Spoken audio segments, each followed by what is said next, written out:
Aujourd'hui, nous allons parler d'un livre d'une très grande personnalité reconnue mondialement. Un livre qui nous aide à faire une base solide à propos de l'argent. Laissez-moi vous présenter Morgan Housel et le livre c'est La psychologie de l'argent. Morgan Housel n'est pas n'importe qui, ancien chronique du Wall Street Journal et a motley fool. Il a remporté 2 fois le prix du meilleur journaliste businessman, cerné par la Society of American Businessmen, Editor and Writer. Et il a aussi reçu le Sydney Award de The New York Times. Donc, faut savoir, quand il parle de l'argent, il ne parle pas au hasard. Avant d'approfondir le livre, écoutez d'abord ces 3 histoires. Morgan Housel a rencontré quand il était à l'université un homme génie avant ses 30 ans qui a créé et vendu des entreprises. Pas un, pas deux, mais plusieurs entreprises.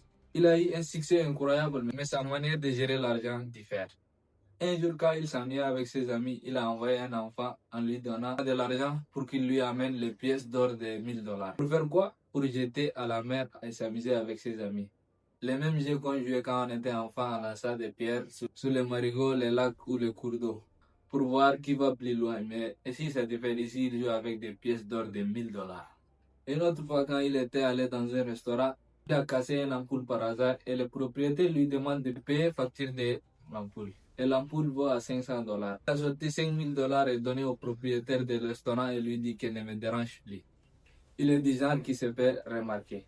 Il a toujours de l'argent dans son poche pour montrer aux autres qu'il a l'argent. Et la question se pose ici. Un tel comportement peut durer combien de temps? Je vous dis, pas pour longtemps. Quelques années plus tard, il a fait faillite. Pas parce qu'il n'est pas intelligent, mais à cause de son ego et son incapacité à gérer ses émotions. Et maintenant, d'opposé total, un homme simple qui s'appelle Ronald Reagan, qui a travaillé 25 ans dans une station-service, puis 17 ans comme un agent d'entretien chez J.C. Penney. Il n'a pas de diplôme prestigieux, pas un statut social élevé. À 38 ans, il achète une petite maison à $12,000 et il vit toute sa vie. Il est discret, patient, invisible, mais ce qu'il a fait est plus grand que notre ami qui gaspille l'argent. Quand il était mort en 2014, à l'âge de 92 ans, il a laissé 2 millions pour ses enfants et 6 millions pour les hôpitaux et les bibliothèques de son ville. Le troisième et le plus fascinant est un ressortissant de l'université Harvard, une des meilleures universités au monde, et il a étudié dans le domaine de MBA. MBA signifie Master en Business d'Administration. Un domaine que j'apprécie trop parce que moi aussi je vais devenir un entrepreneur renommé mondial.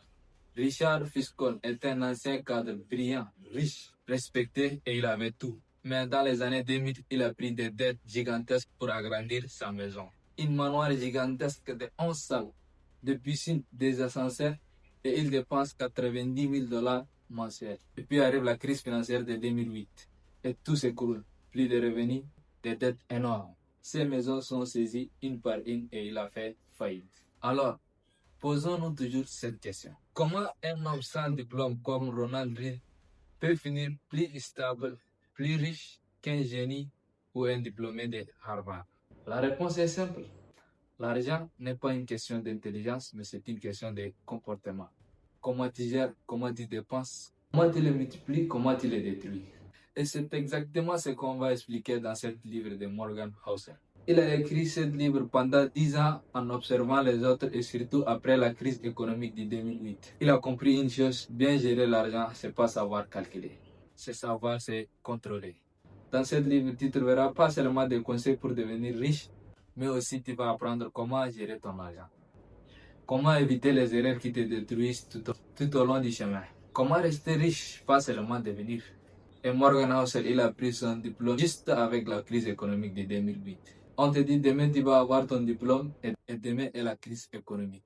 Regardez-moi cette coïncidence. Si tu es nouveau, abonne-toi, partage la vidéo, like et laisse-nous un commentaire. Merci pour ton temps, merci pour le support. C'était Touka. Wassalamu alaikum.